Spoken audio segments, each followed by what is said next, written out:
Hey everyone, Rascal here. And Mama, welcome to our podcast. Today we're covering one of DC's most surprising films, Joker. And one of the most successful. Yes.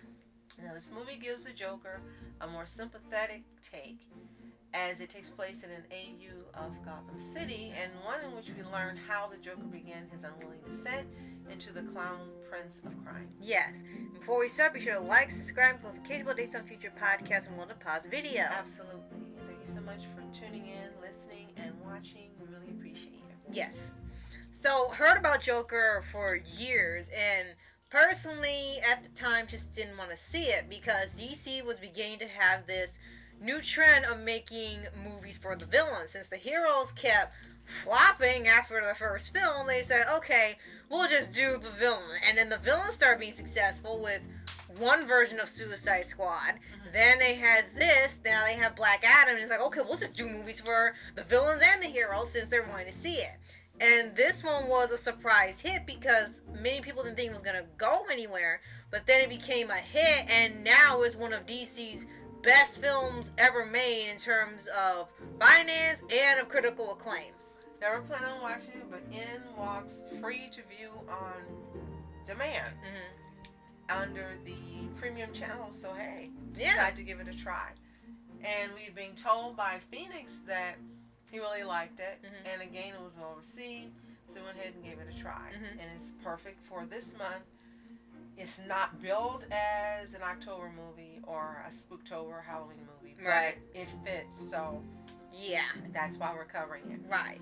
Surprisingly, it ended up being really interesting. Yes, and Joaquin Phoenix became really has a stamped role now for playing this version of Joker. But this is also the type of characters that he's done his entire career, ones that stand out, that are different, that are really complicated, layered, and this is just what he does. Right. And yet again, he does it well. Right.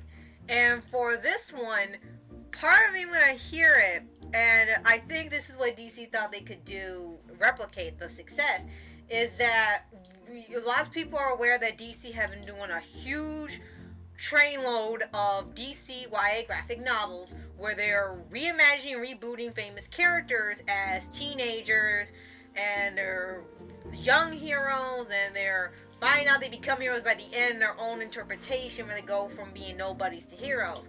And I think they thought after Joker they could replicate that success, that we can do a reimagining of Joker and it's wildly popular, we can do that for every character. So the books, every single person has done that. That's the Disney attitude. Yeah.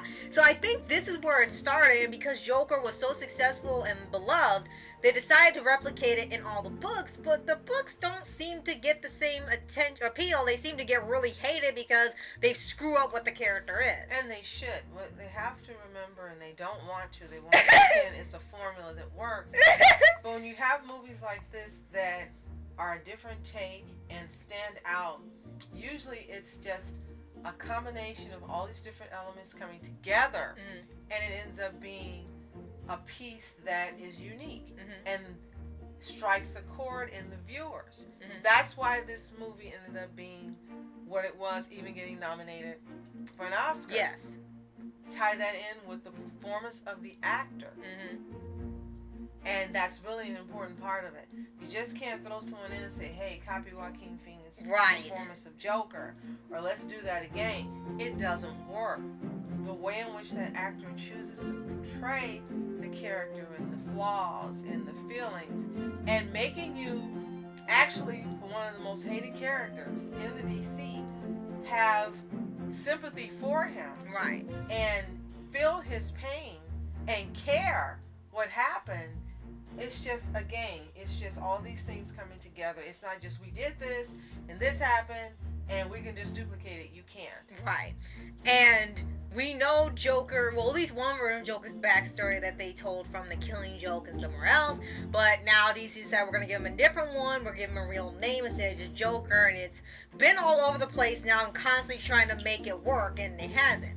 And for this one, they make it clear it's a different universe. It's a different take. We're not trying to change what you already know about it. So they make it clear. It's a different Batman, so to speak, because we're not dealing with Bruce, we're dealing with Thomas Wayne, who in this version is not a nice guy. Right.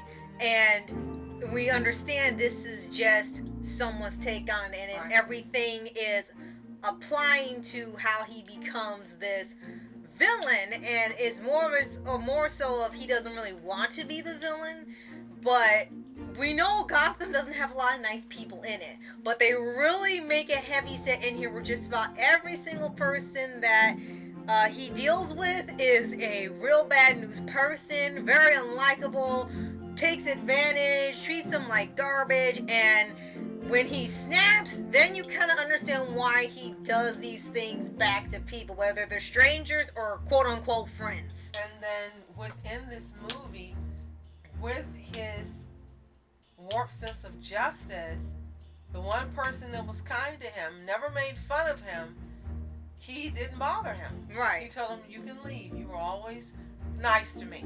And within this movie of all these things happening, there's a small amount of sanity that appears for a split second like a Shaikan jewel shot. Yeah. And then he goes back to being what they say the society has created. Yeah. In here, there are no likable characters that surround him. Everyone has issues and problems. And I have to say that the casting was excellent as well, because every single person in this movie, however they were supposed to be presented, they present it, and they do it well. And the emotions they evoke, the reaction you're supposed to have to them, everything just works out perfectly. And again, these are things you just can't duplicate. Right. You just can't sit and go, oh, we're going to do this again. No, that's not how it works. Yes. Everything just came together in here.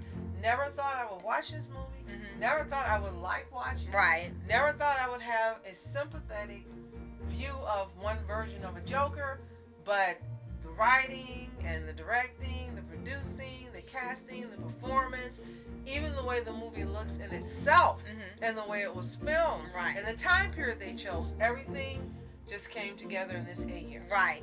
And another thing they added is that Joker has a disease in this movie where he can't help but laugh or cry. He's not in control of it. So, and he gives people a card. Like when he can't speak to them, he gives them a card, letting them know he has this. This is why he does this, and he can't help it, so they don't think that he's making fun of them or being rude to them or anything. He gives them that.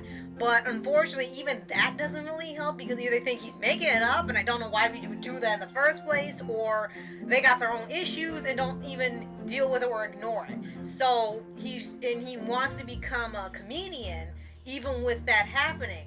And he believes that when he gets on this show and sees a comedian he's looked up to as a late night show host, that it's gonna change. Played by Robert De Niro. Right. It's gonna change. It'll be better. Life will be better for him. He'll get the audience he wants, and his life's gonna be better for that.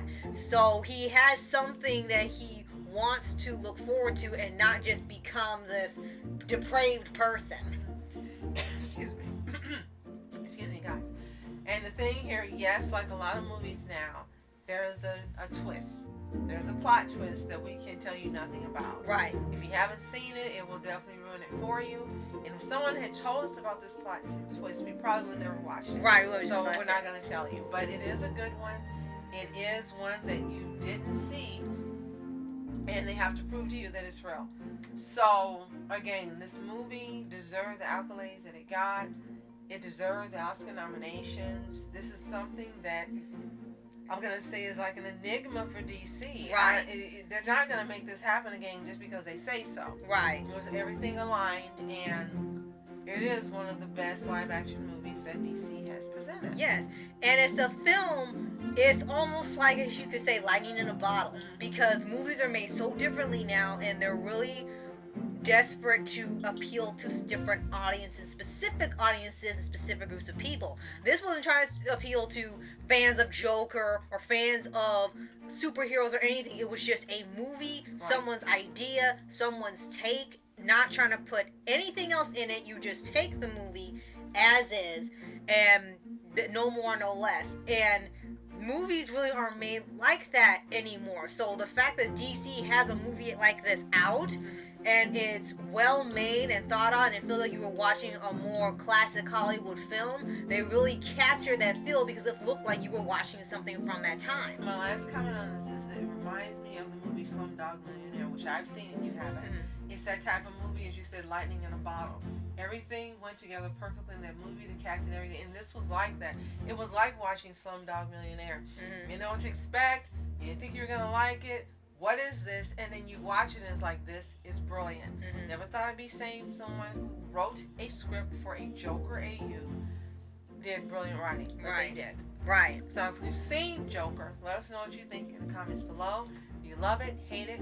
Tell us what appealed to you or what didn't appeal to you. If you haven't seen it, you'll have to buy it. I don't think it's available to stream. It might be on HBO Max since it's so Warner. you can check and see. If not, you can see if you can buy it. But really, it is worth the investment of finding it and watching. If you haven't seen it, it absolutely, actually is a really good movie. Yes.